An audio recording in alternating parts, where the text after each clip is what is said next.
kaming sinungaling. Ngayong may desisyon na ho ang Korte Suprema na patunayan natin na sinungaling ang Malacanang. Sapagkat pinagbigyan ng Korte Suprema na magpatuloy ang ating kaso.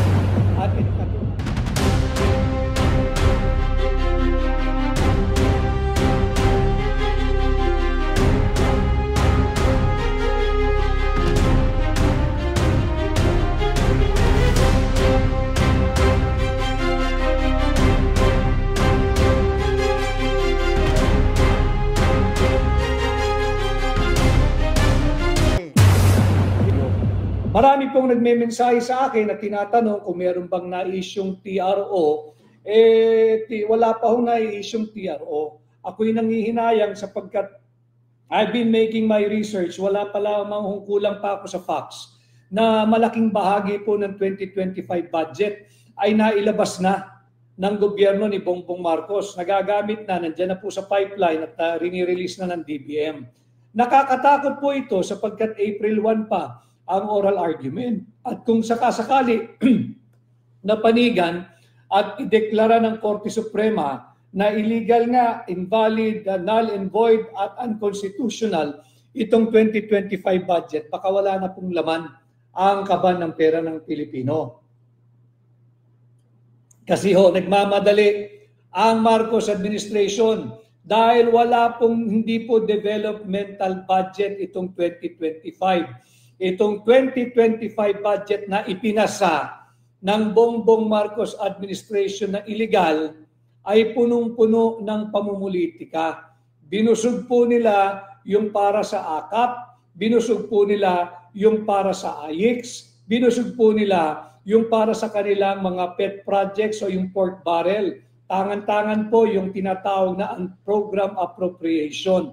Kaya nakakatakot. Sana magpupulong po kami nung iba pang petitioners at yung mga abogado ho natin kung ano ang maaari pa nating gawin for the time being between now and April 1 para makahiling tayo muli sa Korte Suprema ng maaring reiterative motion na mag-issue ng temporary restraining order at makapag-issue na rin ng subpoena. Subpinahan po ang House Bills and Index Service para ilabas yung enrolled bill at subpinahan yung House Bills and Index Service para ilabas yung General Appropriations Bill. Mahalaga po kasing maiproduce ito bago pa magkaroon ng oral argument para makapaghanda din po yung ating mga abogado at kami mga petitioner sa pag-argue diyan sa Korte Suprema. May pakita natin na blanco yung final approved, signed, and ratified bicameral conference committee report na unang sinabi ng Malacanang wala raw blanco at tinawag pa kaming sinungaling. Ngayong may desisyon na ho ang Korte Suprema na patunayan natin na sinungaling ang Malacanang sapagkat pinagbigyan ng Korte Suprema na magpatuloy ang ating kaso at katunayan meron pong oral argument pagdating ng April 1 dyan po sa kanilang session sa Baguio ngayong parating na April 1, 2025. Baliktanaw po tayo, bakit ba natin question at bakit ba tayo nag-file ng kaso sa Korte Suprema? Unang-una, sinasabi nating unconstitutional, immoral, illegal, invalid at criminal ang 2025 budget sa 4 na kadahilanan. Simulan ko po muna doon sa BICAM, itong BICAM, hinayjack yung NEP.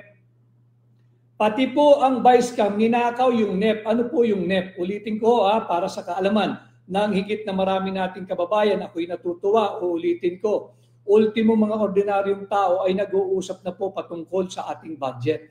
Maganda po ito dahil sabi ko nga, sisikapin ko sa aking diretsyong pakikipag-ugnayan sa inyo na pasimplihin ang ating mga usaping panlipunan. Nang sa ganoon, lahat kayo may tinig. Lahat kayo magkaroon ng opinion at hindi naman kinakailangan kayo sumang-ayon sa akin that this is my way, ang aking pong ambag, maliit na ambag ko sa nation building. I am trying my best to simplify the terminologies, yung usapin, nang sa ganoon may ataas po natin yung antas o level ng diskursong pampubliko. Marami pong nagme-mensahe sa akin at tinatanong kung meron bang na-issue'ng TRO. Wala pa hong na-issue'ng TRO. Ako'y nangihinayang sapagkat I've been making my research. Wala pa lamang kulang pa ako sa facts na malaking bahagi po ng 2025 budget ay nailabas na ng gobyerno ni Bongbong Marcos. Nagagamit na, nandiyan na po sa pipeline at rini-release na ng DBM. Nakakatakot po ito sapagkat April 1 pa ang oral argument. At kung sakasakali napanigan at ideklara ng Korte Suprema na illegal nga, invalid, null and void at unconstitutional itong 2025 budget, baka wala na pong laman ang kaban ng pera ng Pilipino. Kasi nagmamadali ang Marcos administration dahil hindi po developmental budget itong 2025. Itong 2025 budget na ipinasa ng Bongbong Marcos administration na illegal ay punong-puno ng pamumulitika.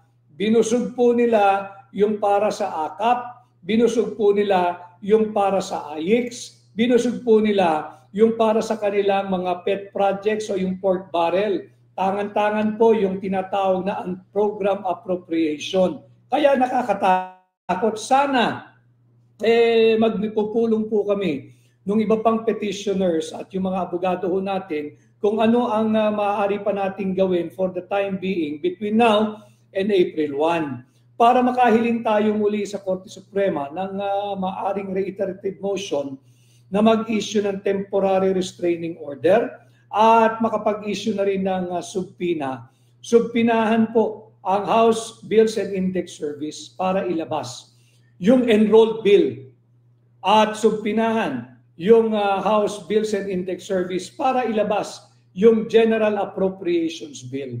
Mahalaga po kasing maiproduce ito bago pa magkaroon ng oral argument para makapaghanda din po yung ating mga abogado at kami mga petitioner sa pag-argue diyan sa Korte Suprema. Maipakita natin na blanco yung final approved, signed, and ratified bicameral conference committee report na unang sinabi ng Malacanang wala raw blanco at tinawag pa kaming sinungaling. Ngayong may desisyon na ho ang Korte Suprema na patunayan natin na sinungaling ang Malacanang sapagkat pinagbigyan ng Korte Suprema na magpatuloy ang ating kaso. At katunayan, meron pong oral argument pagdating ng April 1 dyan po sa kanilang session sa Baguio ngayong parating na April 1, 2025.